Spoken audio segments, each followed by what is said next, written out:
Hey guys, what's up? This is Elon with a message right before Purim with Mishkan Shalom, because I've been learning this Torah on Purim and Citizen Kabbalah on Purim, and it's just so high and it's so beautiful, and I felt like I have an obligation to share this with you guys.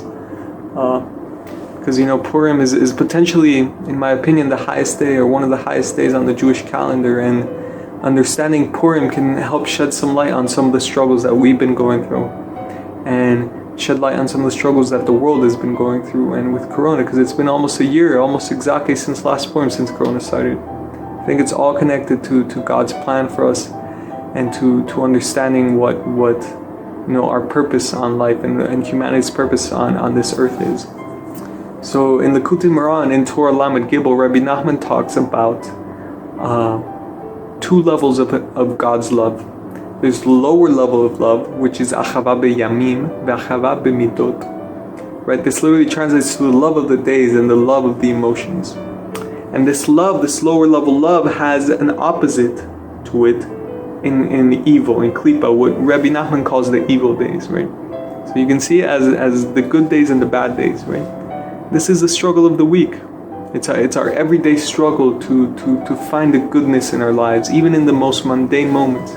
To keep positive, to always seek and find God's love, to pray, to wake up early, to do something out of our lives, And we can fall into despair, and we can fall into our depressions and our struggles, and these are the bad days. And so this is a constant struggle that we're going through. It's what the Alter Rebbe says that most of human history has been going through, most of Jewish history, which is a tree of knowledge of good and evil. It's all about a process of separating what is good in me, what is bad, what works and what doesn't. And when you have this process, you reveal God's love within the days, because God has a reward for the people who work on themselves, and that reward is our own growth, right? But what is Purim, right? This is what's incredible, is that Rabbi Nachman talks about that there's a higher level of love beyond this duality. There's a love which he calls achava meda'at. Right? Achava melemala hazman ve'melemala hayamim, meaning it's above the days and above time. It's a love that is from a consciousness, a love from awareness. That's its little translation, but it's a love of God that is so encompassing that it transcends duality, right?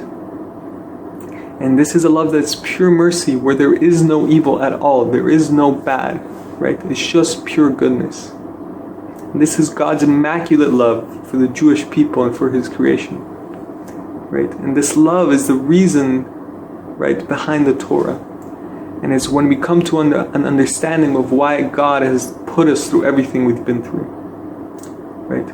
But what's incredible about the Torah is that it always generates a balance. So just like I said that there's the good days and the bad days here, this good love, all-encompassing love that is above here, has an equal side to it of evil down here. So just like there's a love and a goodness here that is all good, there's an evil down here which is all bad, which has no good in it, no redemptive qualities, seemingly, right? So in the story of Purim, what is this in the story of Purim? This is Haman, right? It's idol worship.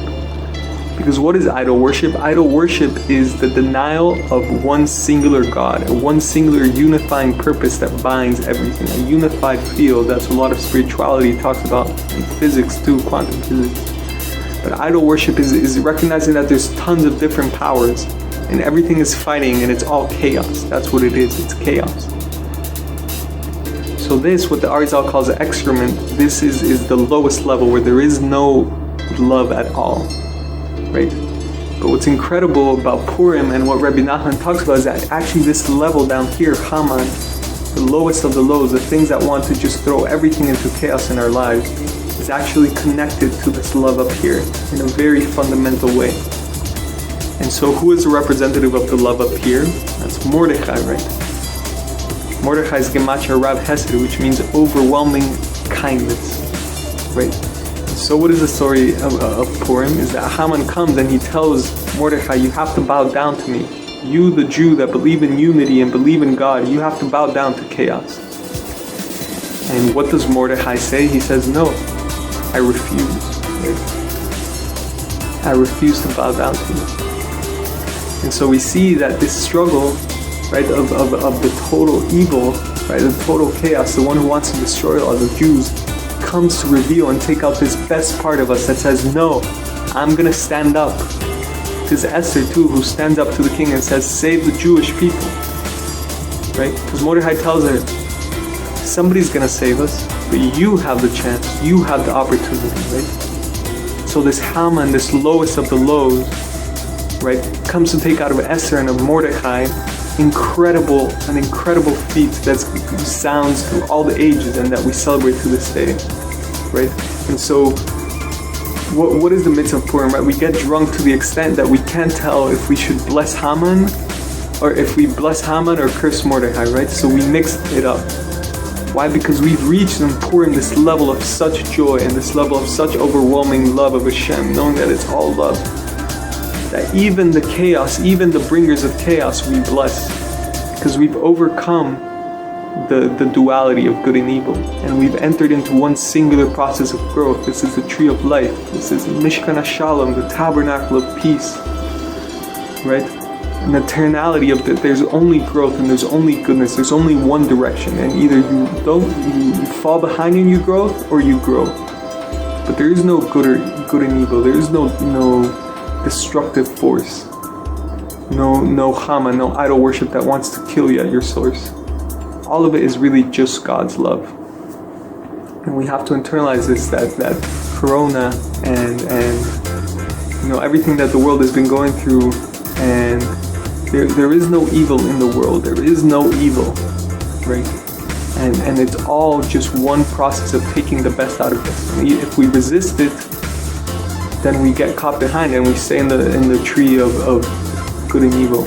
But if we embrace the difficulties and we just seek to grow and to find God and to find our best selves, then God will bring us closer.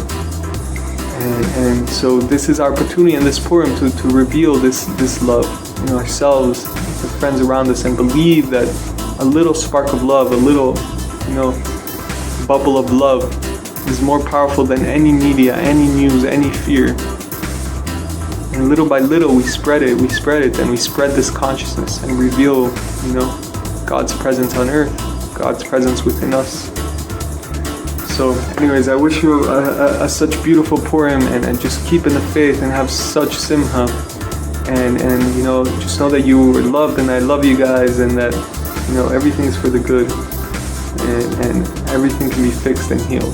So, thank you guys.